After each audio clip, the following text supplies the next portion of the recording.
This is John Nugent. I'm Sam Long. And I'm Ron Peters. Welcome to the After Class Podcast. Because the best conversations happen After class.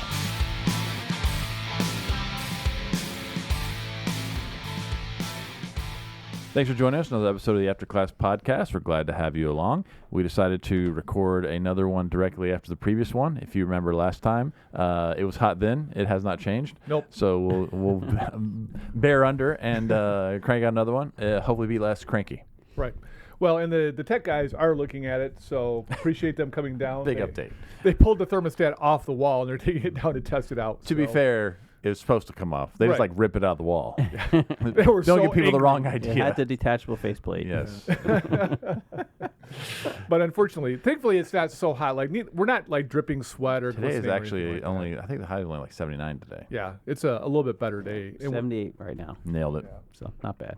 I kind of want to know, like, we're supposed to be getting rain No. any time now. No. Have you not looked at the radar lately? I tried to, but it wouldn't It's come going to up. hit a wall when it gets to Lansing and break up. Why does it do that? What is it about I Lansing don't that know. is the wall that breaks up all this kind of stuff? Yeah, we miss all the good snowstorms. Yep. Yep. Well, and part of it, though, is I needed to go a little bit to the south because you know where I need it? On my garden. Yeah. And I want to do a better job than Kane. So Wow. go down Okay. there, hit my garden. Please give me I need some it rain. on Sharp Park, so we can have fireworks on 4th of July. It's not happening. Oh, right, yeah. I broke it to John. It's not happening. There's no scenario where we're going to get enough rain to allow the Well, we're supposed to burn get ban. rain Sunday, Monday, Tuesday. Okay. Scattered, Okay. isolated.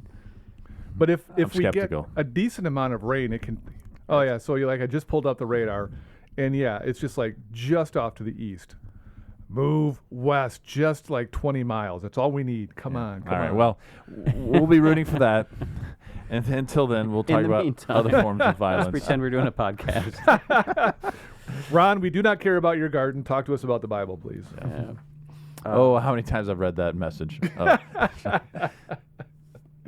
So All we're right, John's continuing, rubbing his continuing face. our series on violence, self-defense, nonviolence, I don't know, Christian participation in bloodshed. And we didn't get very far last time, which No. we anticipated. Right. Exactly. Because the early chapters, the primeval history, Genesis 1 through 12, is, it's a lot about violence. It is, Arguably, violence, a kind of critique of human violence is one of the major sins, right? And that's addressed in the early chapters of Genesis. Yeah.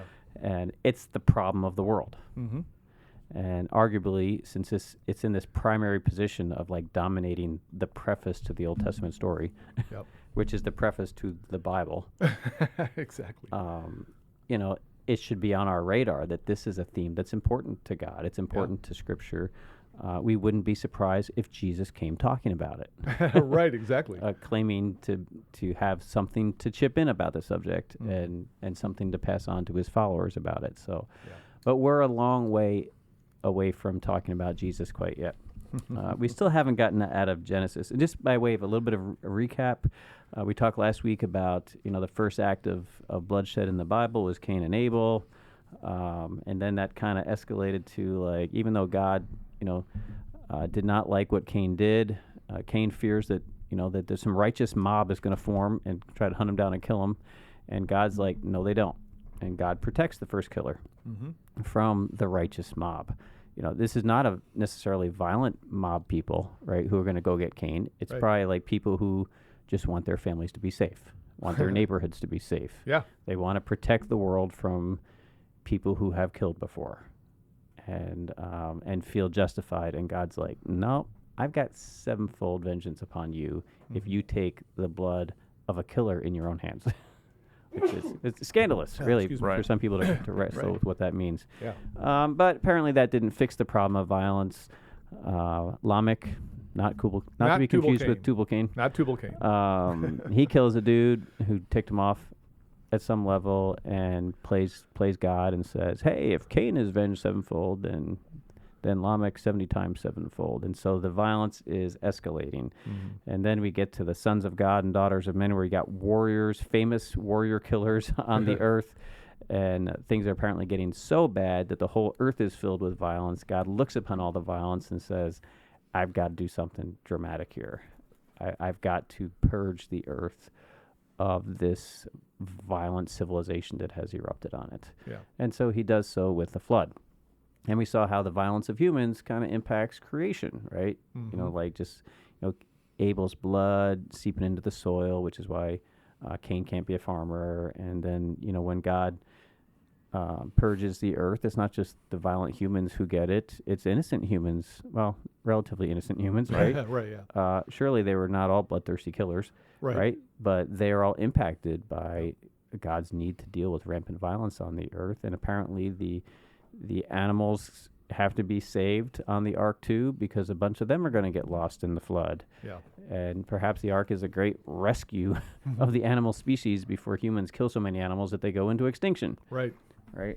And so after the flood, we see that God has words for all of creation. Mm-hmm. And he says, we've got to deal with this violence problem. And you're allowed to kill animals for food, but you got to drain their blood. Yep.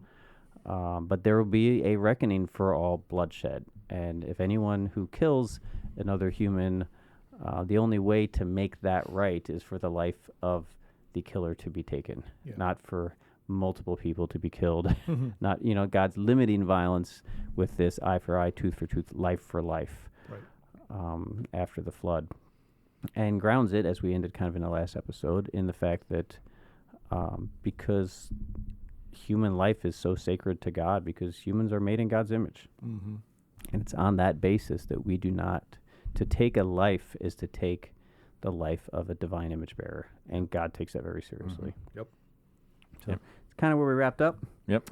And then I think we just have one sample from the patriarchal narrative. Sure. Mm-hmm. Genesis 49. Sam, I'll let you set the stage for that. Sure. This is when Jacob's on his deathbed, so to speak. He brings his sons together, and as is their custom, they give blessings to their children. However, this one contains a few cursings because his sons have not been all that great at different times. And so part of that are his sons Levi and Simeon. And I'll read it, and then we'll kind of give the background to what he's talking about. Simeon and Levi, I'm starting in verse 5 of chapter 49. Simeon and Levi are brothers. Weapons of violence are their swords. May I never come into their counsel. May I not be joined into their company. For in their anger they killed men, and at their whim they hamstrung oxen. Cursed be their anger, for it is fierce, and their wrath, for it is cruel. I will divide them in Jacob and scatter them in Israel. So if you know the history that happened with the sons, this is referring to, what chapter is that, 39? 34, where Dinah, their sister, was raped by Shechem. Yep. And instead of him being punished, their father made basically a treaty with them, the Shechemites. And as part of it, they had to be circumcised. And so they utilized circumcision, which is this sign of the covenant between God and humanity, as an opportunity to kill them. And because they were kind of down, when you get circumcised as an adult, there's not a lot of mobility that's available. And so, so they abused the sign of the covenant to enact revenge. Again, what was done was terrible. There should have been some sort of consequence, and when did not meet their threshold, they enacted violence and took revenge as a result. And so that's what this is talking about, that their weapons of violence are their swords. And Jacob doesn't look highly on this action. And in fact, it's going to lead to them being cursed. And it's a tough one for me because, most people would say, yeah, what they did was right because, this guy raped their sister. Yeah. But at the same time, going back to what we talked about, the sort of eye for an eye situation, killing is, I don't want to get into the spectrum of what's bad or worse, but seemingly killing is worse than raping, but raping is very bad, right? Yeah. And so they've gone past that threshold. At the same time, they've also abused the covenant system that God has in place in order to get this revenge, and so they've done all these things just to get this revenge. And so, yeah, as a result, they are going to be cursed, and he has some harsh words for them. Yeah. I was going to say, it seems like, and I don't know, this is speculation on my part, so you can correct me, but it seems like they should have gone to Shechem's father, gone to his family and said, this is what Shechem did to our sister. What are you going to do about it? Are you going to, bring about some sense of justice for this horrible thing that has taken place? I don't remember the story well enough to go back and look at it and see what happened there, but it seems like Shechem's family should have been the first ones confronted with that and doing something about it. And then, yeah, they knew, and they tried to make because there's land, there's animals like grazing. They tried to make make amends on some level. It's just that wasn't in the cards. Yeah, and the amends they're making. I mean, if you go to Torah, if a man sleeps with a young woman, and they haven't had an official like parental permission, right? The consequence is, well, then the man has to take responsible for the woman that he's had intercourse with and make her a wife, right? Right, and of course she has. I mean, we don't know, how much Dinah liked the man. Right? We don't know about the relationship. Yeah, it could be that they were spending time together. She did like him, right? And because he does offer to marry her, like they want to make it right. Yeah, yes. By restoring her dignity. She's not going to go around the rest of her life as a raped woman. She's gonna grow up a princess. Right. She's gonna marry, That's the right, king of yep. the city's son, and so they're trying to make amends in ways that reflect how Torah recommends making amends. Right. And Jacob is. He's okay with that. I mean, obviously he's not okay with the rape. Right. But the solution proposed seemed right to Jacob. And this is a way to restore as much as possible the dignity of Dinah, but also strive for peace between his people and the residents of the land.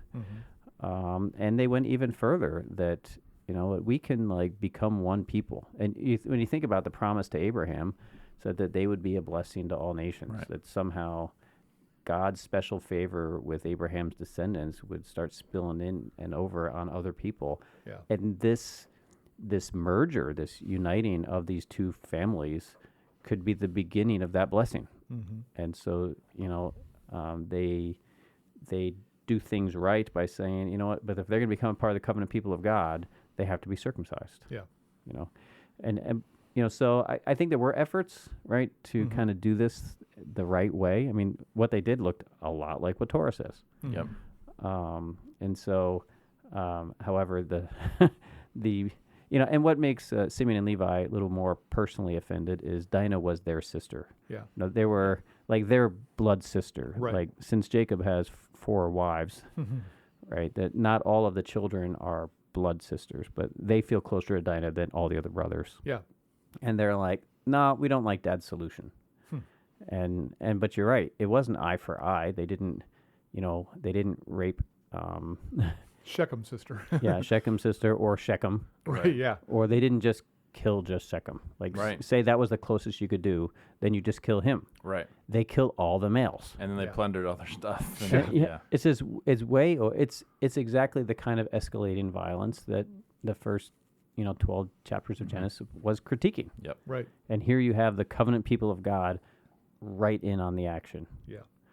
And fortunately, Jacob has a problem with it.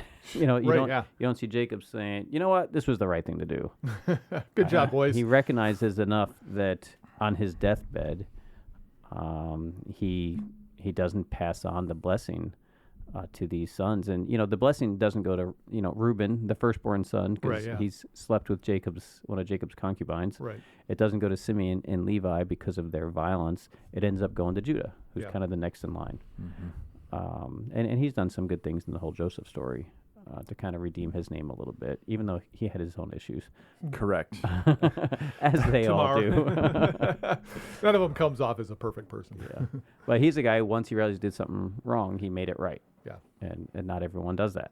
Right. Even when confronted, Simeon and Levi weren't like, yeah, that was overkill, Dad. We're sorry for that. They're like, but they offended us because they, raped our daughter. Our sister, sorry, your daughter. Yeah. Therefore, yeah, obviously we're justified in killing every single one of them. Yeah. It's way overkill. Right. So yeah, we have an act of violence. It's just right there in the midst of God's people. They are not living out, and of course they haven't received Torah yet, so they're still kind of learning the ways of the Lord. But Genesis takes very seriously, we don't do vengeance like the nations. Right. Right.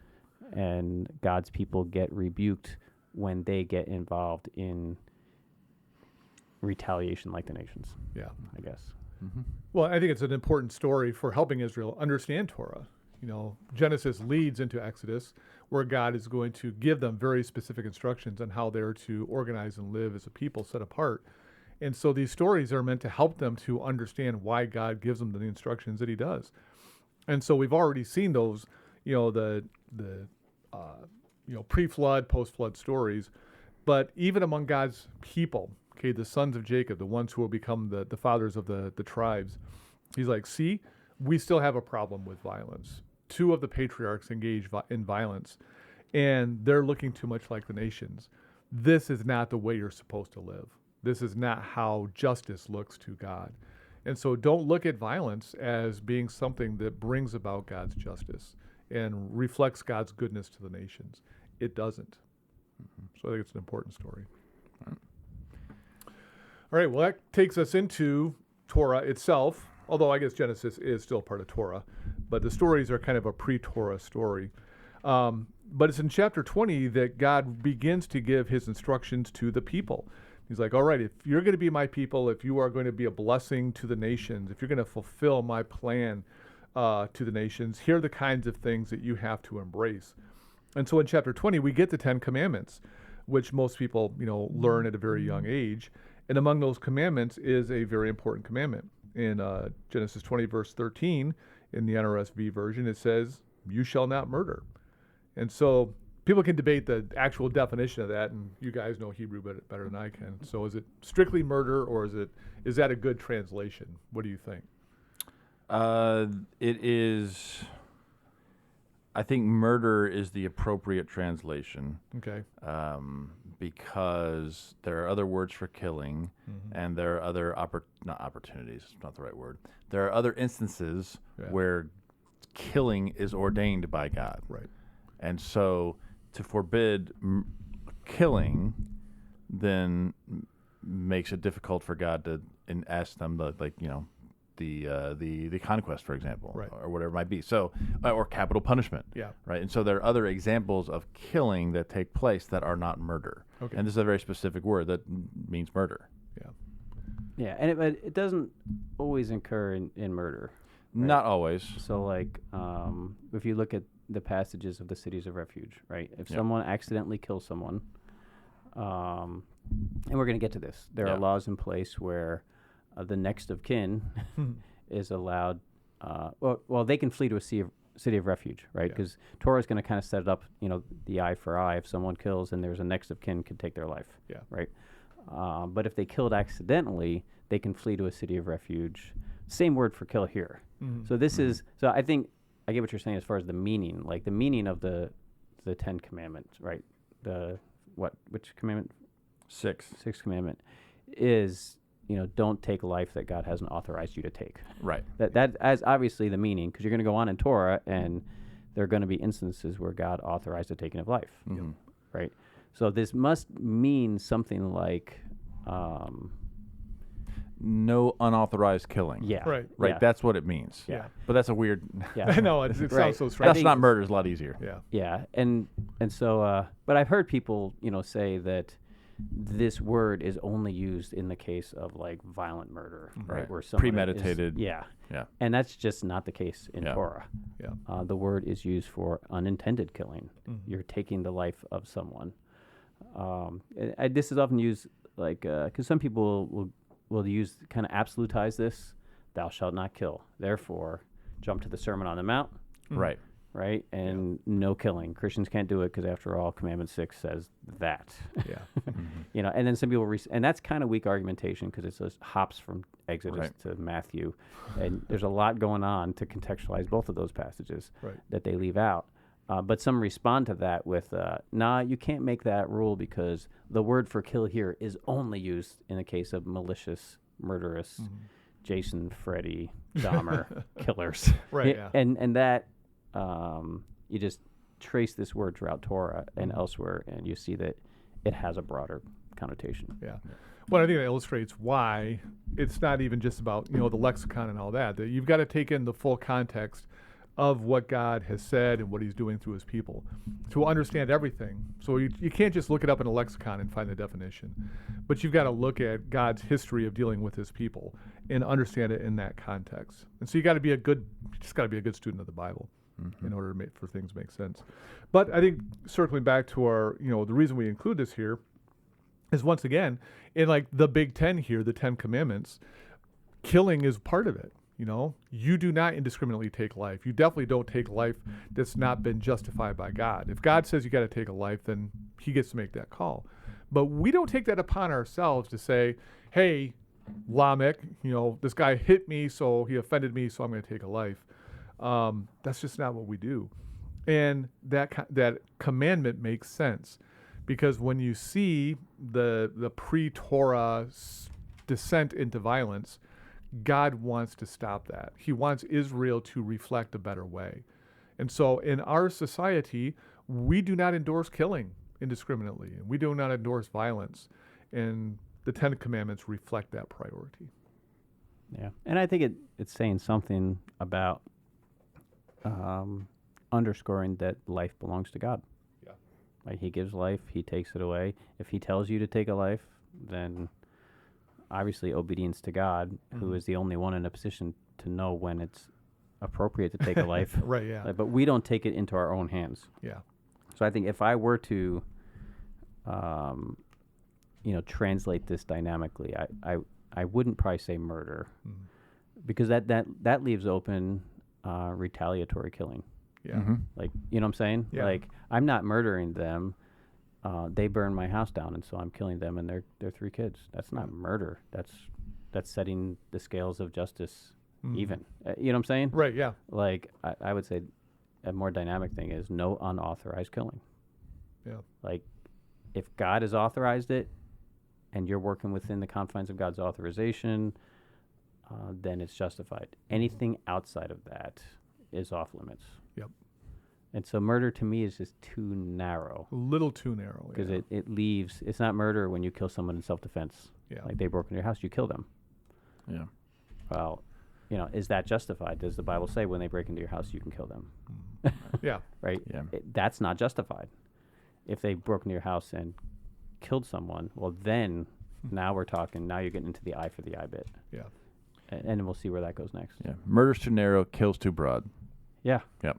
Yeah, unfortunately. We don't have a single word in English that fits that in, that between space. So unauthorized killing is probably the best we can do. It just sounds a little clunky because it's not the way we talk usually. It's not a part of our speech, but it makes sense. And you just need to go to the rest of Torah. Like one of the functions of the 10 Commandments is that they kind of give you a short list of things that are going to be unpacked in detail in the rest of the Torah. It's not like you have a comprehensive list in these 10, but Right. like they're representative of things that are going to get unpacked. So you need the rest of Torah to interpret this commandment. Sure. I think that's the bottom line. Yeah. And just by way of note, it's repeated in Deuteronomy 5. You get the 10 Commandments a second time in Deuteronomy chapter 5. So if you want to see it again, Deuteronomy 5:17 is where that same commandment is repeated. So, if we're going to go forward in Torah to unpack what it might mean not to kill, we can go to Exodus 21, verses 12 to 14. And there are some laws concerning violence. Whoever strikes, starting with verse 12, whoever strikes a person mortally, so I guess a strike that leads to death, Right. shall be put to death if it was not premeditated, but came about by an act of God. Then I will appoint for you a place to which the killer may flee. But if someone willfully attacks and kills another by treachery, you shall take the killer from my altar for execution. All right. So this was interesting. I mean, the language in 13. So this obviously, all right, so the act is a mortal striking, Yes. right? But if it was not premeditated, And so the alternative to premeditated is came about by an act of God. You know, it didn't. Yeah. It's not like by accident, Yeah. right? But came about by an act of God. What do you suppose that means? I'm looking at an you, accident. Sam. I mean, Yeah. it feels like it's an accident, right? Yeah. Where, like, imagine farmers are out and out in the field, and the guy is swinging his sickle to knock down some things, and he swings and like brains a guy. Like, that's not intentional. That's an act of God. Where How'd his head end up on the ground like that? I just want to know how neat. God got associated with the act. Well, I mean, It was an act of God. I don't know. His head fell off. Yeah, I just wonder if it's a sense of because they believe God gives and takes life, yeah. and you obviously didn't take this life on purpose. Right. It was kind of their time, you know. Yeah, God knew it's time to bring this guy, into Sheol. So. Yeah, this phrase doesn't keep showing up, so it's kind of a one-off. But I think you're right, though. The meaning is clearly, if this is an accident, then he'll have a place that he can flee. Yeah. So this is a Torah is reigning in eye for eye. Yeah. Because in Genesis 9, where it says if someone kills, that person is killed. Right. It doesn't say if someone kills by accident. Yeah. So if you're just doing eye for eye, even if it was an accident, you still killed my brother. Yeah. And eye for eye is now I'm justifying killing you. Yeah. And I mean, and Torah backs away from that and Right. says, no. Eye for eye is not the absolute law for my covenant people. Yeah. This is a law he puts in place in all of society. Like, don't take more than a life for a life. But for his own people, he has a higher standard. yeah. Because imagine being that person who accidentally killed somebody. Like you said, whether it's Right. brains him with a sickle or whatever, accidentally drops a millstone on his head or whatever. That imagine the guy just overwhelmed by grief. It's like, oh my gosh, I didn't mean for that to happen. It was an accident, showing repentance and grief and all that. And it's like, yeah, we know that you're grieved. We know it was an accident, but you still have to die. Lex talionis, you're going to die. And that person's like, but. God cares about that. He recognizes that's not justice. Killing somebody for something that he didn't intend to do that was a complete accident is not how you rebalance the scales of justice. And so God wants them to recognize that. First, embrace it.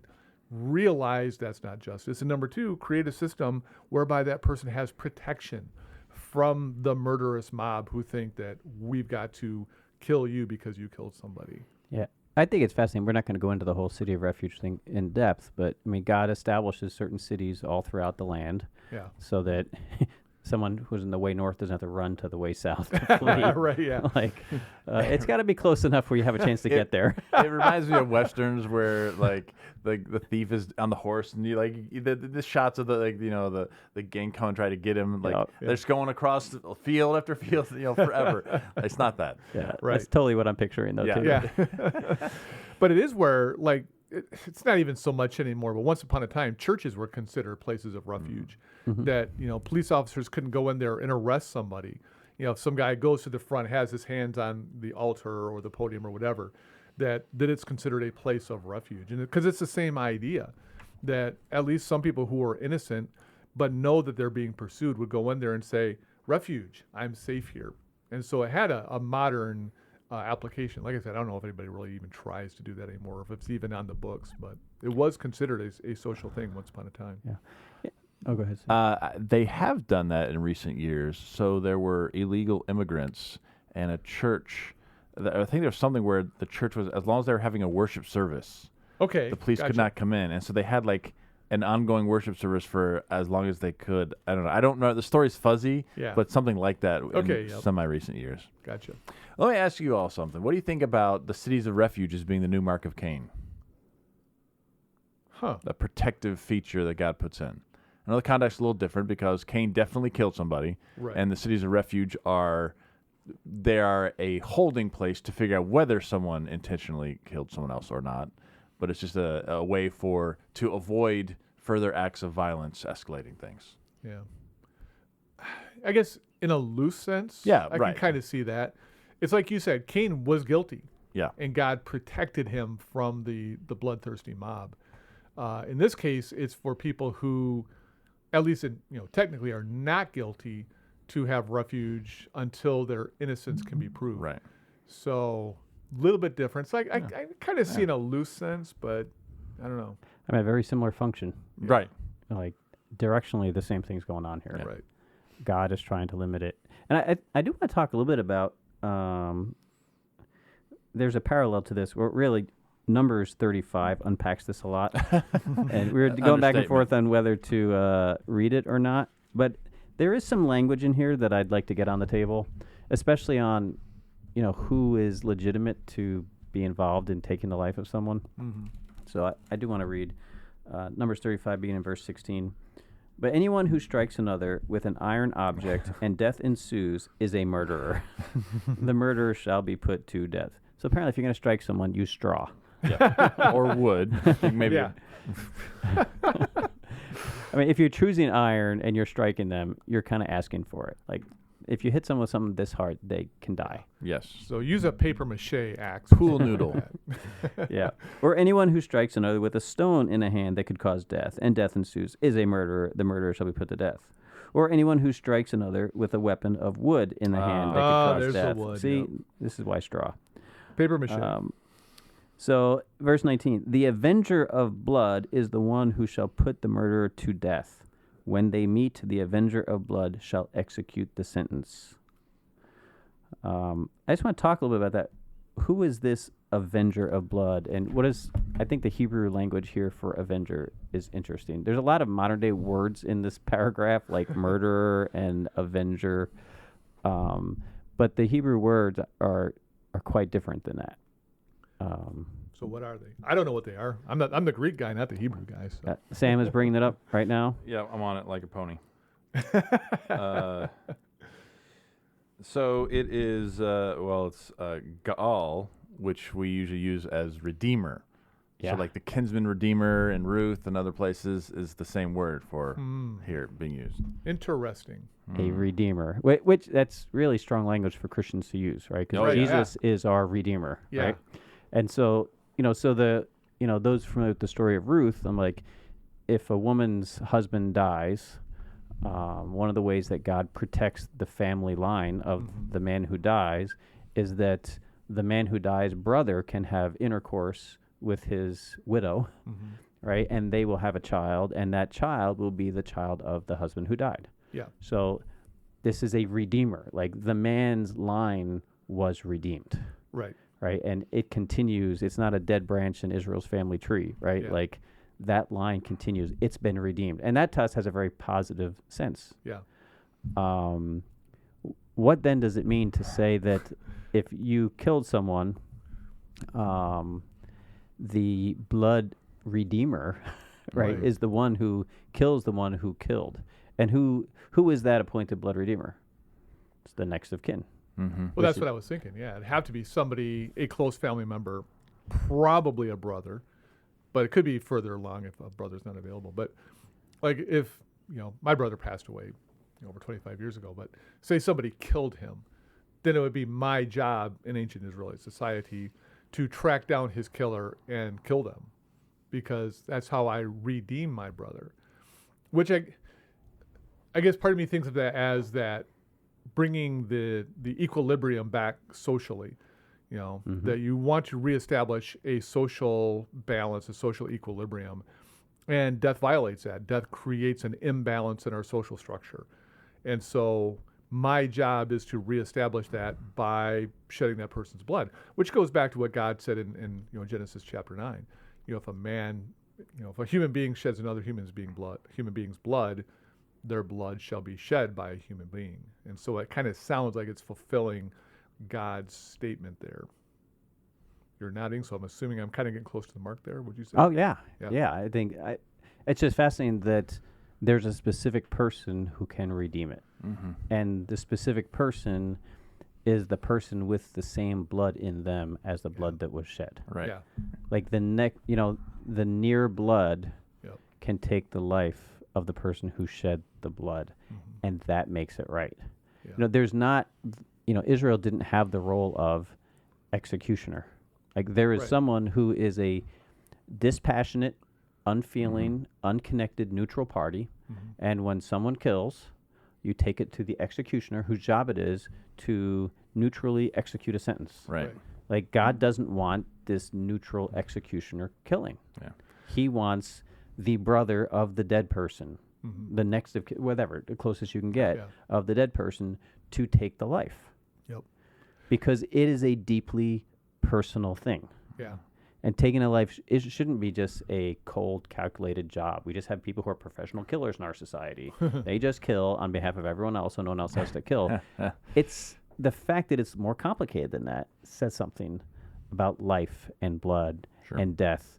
From God's perspective, when He sets up a system, it's not, you go to the jailhouse and they lock you up, and then you're doing your time, and then someone's just going to stick a needle in your arm who doesn't even know you, has no dog in the fight. No, the people involved in the killing have a dog in this fight. Yeah. Well, I mean, you don't have a police force. You don't have a judge. You don't have a jury. Like you said, there's no prison system. None of the things that we take for granted in our society are present. And so who is going to be the one to redeem? Who's going to, reestablish the equilibrium? It's like you said, it's going to be a blood relative. It's going to be somebody who cares. You killed my brother. I want my brother back, and I'm never going to get him back in this lifetime. And so it's my job now to take care of this. It does make me think, though, because do we assume that every Israelite is sort of a bloodthirsty person? Like, you killed my brother, so I'm going to kill you. I have to assume there are going to be a lot of people. There might even be a person who is so angry he's willing to track this guy down. And when he finally catches up with him and has the moment to raise the sword or the axe or the rock or whatever, looks down into his face and says, I don't know if I can kill this guy. Like, not everybody has that ability to just take a life, even in your anger over the death of your brother. Like, there's something inside of us that makes life so precious that you're kind of looking at a Cain type person and going, I don't know if I can do this. I just got to think a lot of people would fall into that category, because I don't think I could do that, no matter how angry I was. Yeah. There's just something about the sacredness of blood. I mean, blood is sacred. Blood was shed. And if it was this bloodline that got shed, it's this bloodline that can make it right. Yeah. And again, it's just, it personalizes it in a way that's different from our society today. Yeah. And just shows that the Bible's got a different kind of ethic going on. Yeah. And it's interesting to me that, the cities of refuge that you can flee to if you killed someone, I'm sure there are killers who did it on purpose who will flee there. Of right? course, yeah. And obviously there are people who did it by accident who will flee there. But these cities of refuge are run by priests who are kind of the guardians of lifeblood. Yeah. And they are somewhat a neutral party in that the potential killer, the slayer, is safe among the priests. Yeah. Because if he were to take refuge in like one of the households of the tribe, who lost the person to you killing them, then they may have vengeance on the mind. Right? They may not be patient for a trial to happen. The priests are kind of impartial. They're kind of neutral. You're safe here. The town is going to carry out the trial, do the research, figure out, consult witnesses or whatever, and then the priests are going to release them to the town to execute the judgment. But the Levites themselves don't do it, which is kind of interesting. Well, and I think it's a really good move too, because it helps prevent some of the intertribal warfare that could emerge. Like, if you run to your own tribe's people and they're protecting you, the people from the other tribe or the other clan or the other town, they're rallying around their person, and now you can kind of have this war break out between two cities or two clans or whatever. But if the priests are protecting them, it's like, you don't touch the priests. Right. You kill those priests and it's going to go really, really bad for you. And so making them the neutral party obviously makes a lot of sense for also maintaining the peace within Israel itself. Yeah. And so I just put that out there because there is a role in a justice economy for a set apart people who are neither the killed nor the killers, nor even the family or kin or tribe of the killers, who have a role to mediate peace. Right. Like, the priests here have a neutral role. They have a mission. And I think that mission, I just want to put a pin in that, might be similar to the role that God has for his people in the world. Like, in a world where he has, nations that have rulers that are supposed to keep peace in the world, are his people supposed to kind of be like the priests who are hospitable. They're not the judge, jury, and executioner of the guilty people in the world. They are the safe haven that sinners can find refuge in. Yeah.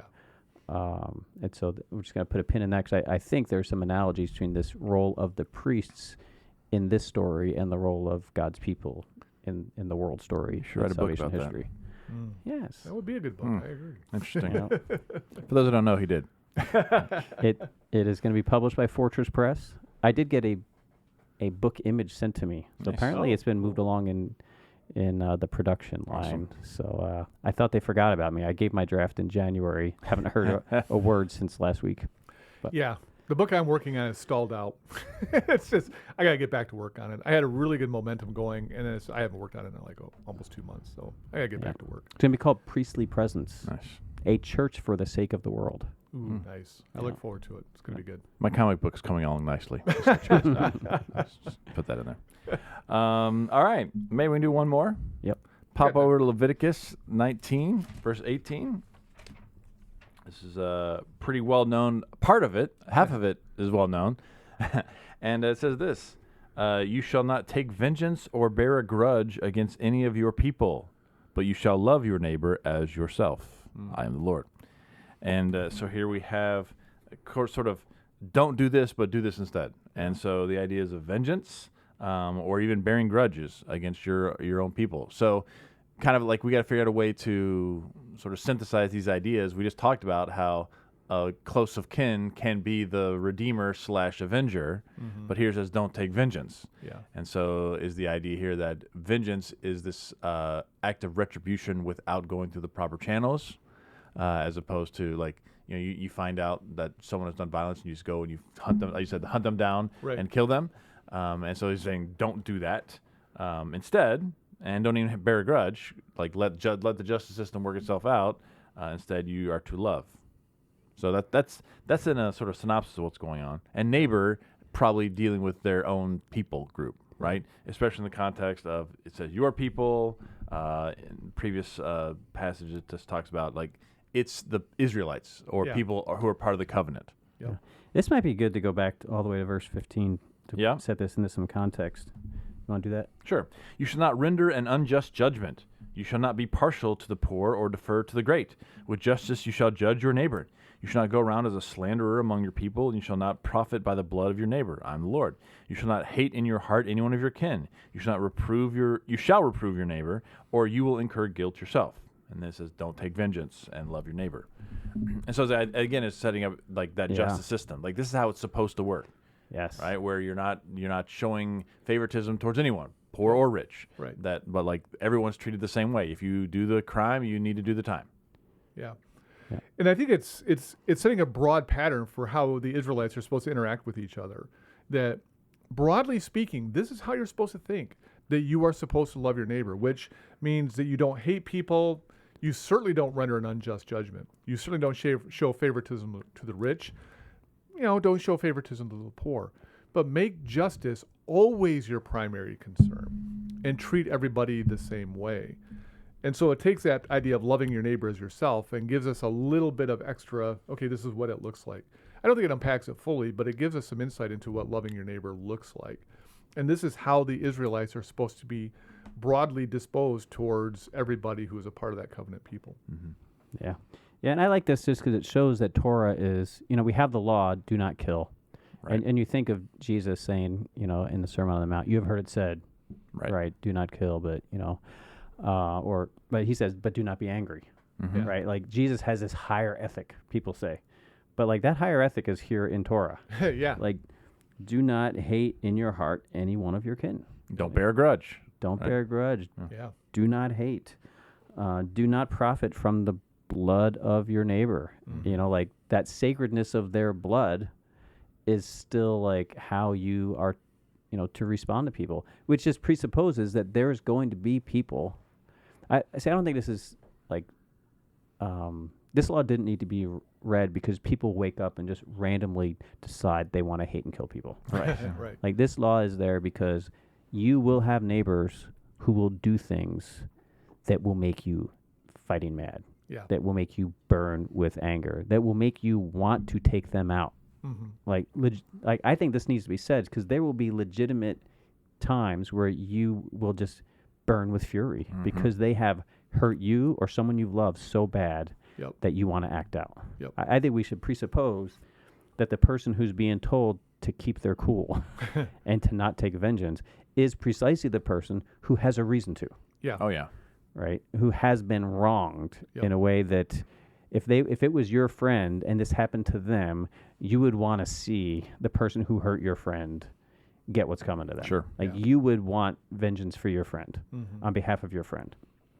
And this is saying that's not the kind of people the Israelites are. Yeah. Not only do we not kill people, we do not harbor anger. Yeah. There is a time for reproof.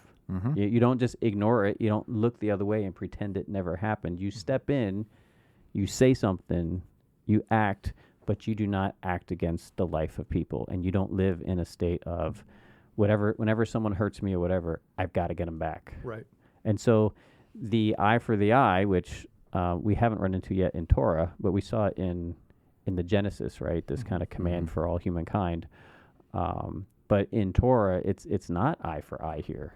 Mm-hmm. It's don't seek vengeance, not even eye for eye vengeance. Don't harbor anger. You have to find a way to love your neighbor as yourself. And so I think that higher ethic of Jesus is anticipated here in Yeah. Scripture. Yeah. Yeah, and this is part of Israel's job to represent a different way to the nations. You know, people should pass through Israel, get to know them enough to go, man, they just do things differently here. Back home, this is how people behave and this is how they act. And these are the kind of attitudes that I'm just used to seeing. And these Israelites do something different. They are not a vengeful people. That their system of justice looks way different and ultimately looks better. And so God is trying to reveal himself and his plan for humanity going all the way back to creation by having Israel embrace a different way of doing life, of interacting with each other socially and in terms of justice. Because this is God's way of saying, I know that the world naturally does these things. Violence and injustice and going, beyond justice is how the world does things. My people do it differently. And so it's imperative for his people to embrace this in order to be the very people that God raised them up to be. You've got to embrace this because your job is to show the world a better way, a way that aligns with God's good intention for creation. So you guys have got to embrace this so the world can see it. Yeah. All right. That's a All good right. place as any to stop. That is a great place Yep. to stop. Another good spot to stop. So we still got a lot more to get through, but there's still more to do. Well, this is going to be a long series. It We is. do that. Buckle up. It'll carry us through the summer, probably. Yes, So- We hope. Well, thanks for joining us on this week's episode of the After Class podcast. After Class because The best conversations happen. After class.